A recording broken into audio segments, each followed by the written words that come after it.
A videl som na tej prednáške, jak sa správa korienok kukurice, že keď tam dáte tú guličku, tú granulku toho amofosu, že ten koreň sa snaží obísť ten amofos a nejako až tak ísť do zeme.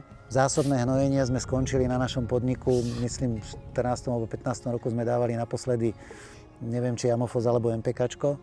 Odtedy sme nedávali, pretože samozrejme niečo som si naštudoval o biológii pôdy, akým spôsobom mineralizujú tieto zásobné živiny.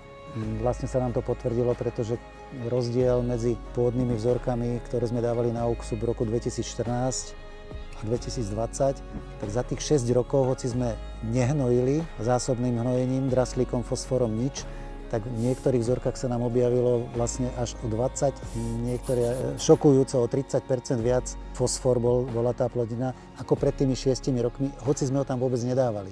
Čiže tie živiny sa mobilizujú vďaka tomu, že vám v pôde začnú fungovať pôdne huby,